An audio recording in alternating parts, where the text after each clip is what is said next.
예, 안녕하십니까. 11월 13일입니다.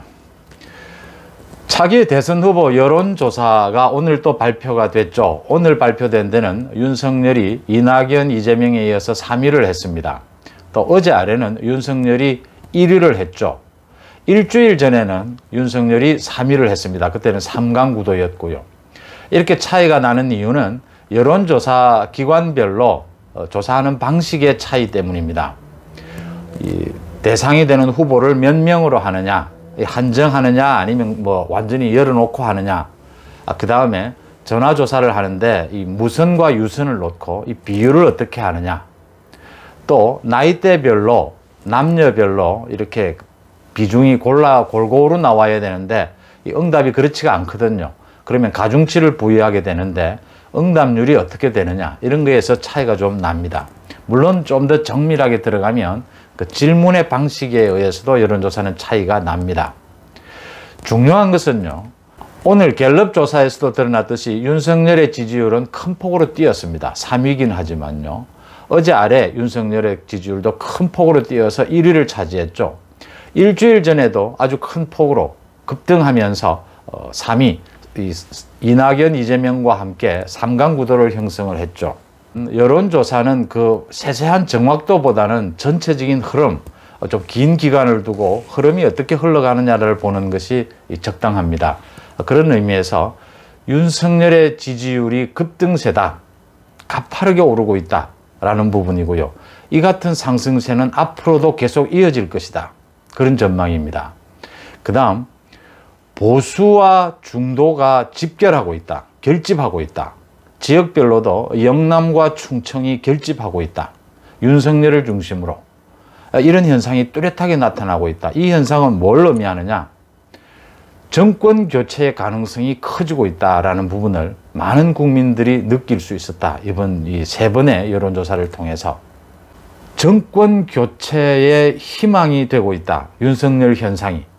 제가 자꾸 윤석열 현상이라고 하는 이유는요, 이 윤석열이 아닌 다른 사람으로 대체될 수도 있는 거고, 이 윤석열로 이렇게 상징되는 이 문재인 정부의 실정에 대해서 정확하게 맞서는, 그 권력에 맞서는 공정의 의미, 정의의 의미로 맞서게 되면 이렇게 정권 교체의 가능성이 생길 수 있다라는 걸 보여줬다는 점입니다. 그게 의미가 있다, 가치가 있다, 이렇게 보입니다.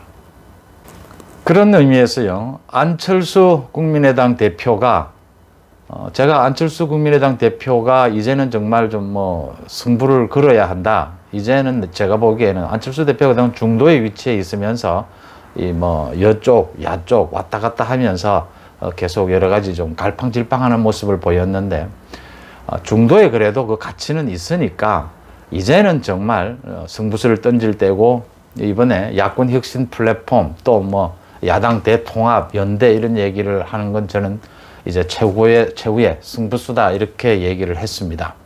그 다음 안철수 대표도 이제 정치적 존재감을 정말 보이려면 정통 야권, 지금 보수, 자유우파 좋습니다. 어디에든 이 국민의 힘으로 지금 집결되어 있죠. 여기에 정확하게 승부를 걸어야 한다. 여기에 지지를 이제 얻지 못하면 이제 다시 또 여권 쪽으로 갈 수도 없는 것 아닙니까? 여기에서 정말 자기가 기댈 언덕을 만들고 여기에서 승부를 걸 때다, 여러 가지 이야기를 하는 것은 이제는 자신의 가치를만 오히려 떨어뜨릴 뿐이다, 이런 말씀을 드렸었죠. 안철수 대표가 사실 좀 후퇴를 했습니다. 야권 통합, 당대당 통합, 이런 건 자기가 생각지 않는다, 그런 뜻이 아니었다, 이렇게 말을 좀 바꿨습니다. 자기는 야권 혁신 플랫폼, 이 이름을 플랫폼이라고 쓸 수밖에 없어서 적당한 말이 없다 하는데, 원탁 회의 이런 뜻입니다. 야권이 지금 현재 그대로 두고 지금 대선 보궐선거를 앞두고 이 야권 전체가 뭉치는, 연대하는 방법을 찾아야 하지 않겠느냐라는 부분입니다. 이런 정도로 안철수가 후퇴한다면 이건 충분히 얘기가 될 수 있다. 안철수는 또 이런 플랫폼이 만들어진다면 자기가 문지기도 할 수 있고 청소를 해도 좋다라고 하는데 그런 거 다 좋습니다. 이런 정도라면요, 또 이렇게 야권 혁신 플랫폼을 만들면서 여기에 윤석열도 함께 했으면 좋겠다라고 했습니다. 윤석열과 이렇게 선의의 경쟁 관계를 가져가고 싶다, 이런 얘기를 했습니다. 있을 수 있는 얘기고 괜찮은 얘기라고 생각을 합니다. 윤석열 현상을 야권 전체로 끌어와야 된다라고 하는 데서 저는 충분히 동의를 하고요. 좋은 제안이었다고 보고, 김종인 위원장이 좀 시큰둥한 반응이죠. 안철수에 대해서도 뭐 사실 좀 시큰둥한 반응이고요. 윤석열 현상에 대해서도 좀 시큰둥한 반응입니다. 김종인 위원장의 구상이 있다는 것 알고, 김종인 위원장의 스타일이 먼 이렇게 뒤에 미래를 내다보고 한치 흔들림 없이 자기의 그 소신대로 그 미래의 어떤 자기가 생각하는 디자인, 그림대로 끌고 가는 그 힘 인정합니다. 그러나 대신 좀 소통이나 스킨십에 약하다는 부분도 있고요. 그런데 지금은 김종인 위원장이 자신의 구상대로 가져갈 수 없는 큰 변수가 생겼습니다. 바로 윤석열 현상입니다. 윤석열 현상 앞에서 지금 김종인 위원장이 생각하는 구도는 산산이 깨지거나 별 의미가 없다는 이야기입니다. 지금은 윤석열 개인을 말하는 것이 아닙니다. 저는 차기 대권, 앞으로 보궐선거도 그렇고요. 에서의 유력한 야권의 후보는 문재인 정부의 실정을 얼마만큼 강하게 지적하고 그 실정을 강하게 부딪히고 거기에 저항하느냐. 그래서 이 야권 지지층 국민들에게 정권 교체의 희망을 줄 수 있는 사람이 후보가 될 거라고 저는 봅니다.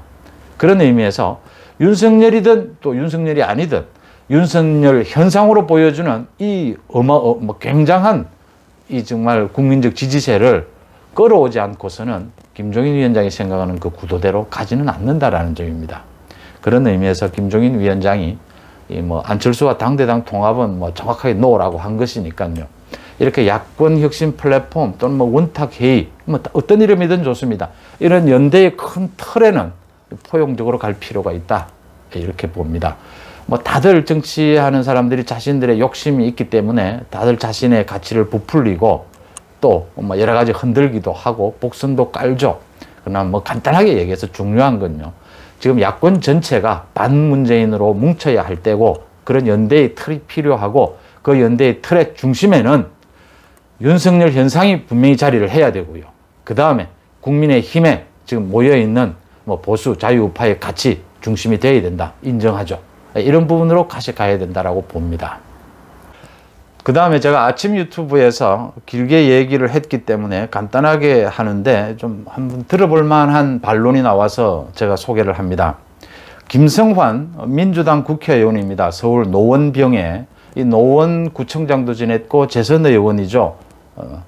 월성 1호기에 대한 이 검찰의 수사에 대해서 윤석열 검찰총장에게 편지 형태를 보냈습니다.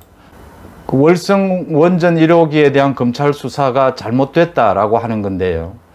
내용 지적 비판하는 방향은 잘못됐지만 그래도 이렇게 대화와 토론을 통해서 윤석열 총장에게 서신의 형태로 지적하는 부분은 상당히 옳다. 그래서 제가 그 부분에 대해서 간단하게 제가 반론을 제기를 할까 합니다. 김성환 의원은 그 윤석열 총장에게 보내는 서신에서 이 원전에 대한 수사가 문제가 있는 이유로 세 가지를 꼽았습니다. 하나는 이 월성 1호기에 대해서는 2017년에 이 가동 중단을 하기 전에 법원에서 수명 연장이 잘못됐다라고 하는 판결이 있었다. 그 다음 이 경주에 위치하고 있으니까 지진에 대한 안전에 문제가 있다. 그 다음 셋째, 아침에 제가 길게 좀 이야기를 했었는데 부산 고리 원전 1호기도 폐쇄를 했는데 그것과 연장선상에서 월성 1호기도 폐쇄를 한 건데 왜 고리 원전에 대해서는 여야가 모두 찬성을 했는데 이 월성 1호기 부분만은 야당이 반대를 하느냐, 이 세 가지를 꼽았습니다.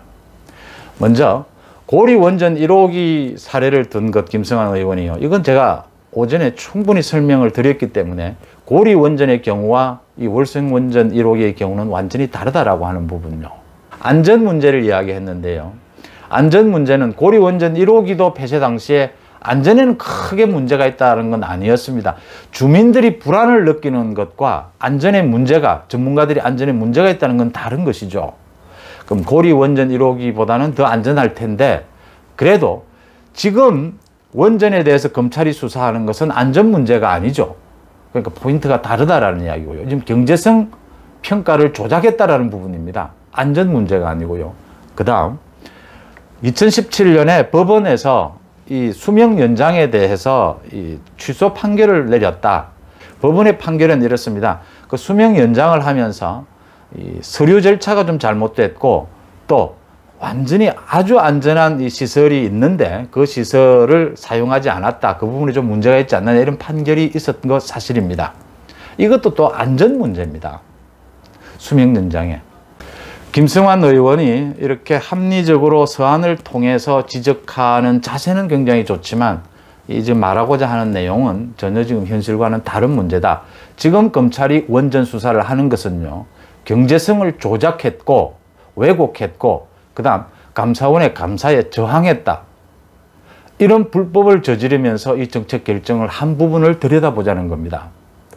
지금 원전을 결정하는 경제성, 안전, 그다음에 주민들의 그 호응도, 여론 이 세 가지 중에서 경제성 부분을 보고 있는 겁니다. 그때도 고리 원전 1호기도 전문가들은 안전하다고 했어요. 월성 원전 1호기도 전문가들은 안전하다고 한 겁니다. 안전성은 지금 문제가 되는 것이 아닙니다. 김성환 의원이 이 대화하는, 토론하는 자세는 좋았지만 그 지적하는 방향은 잘못됐다. 이렇게 봅니다. 고맙습니다.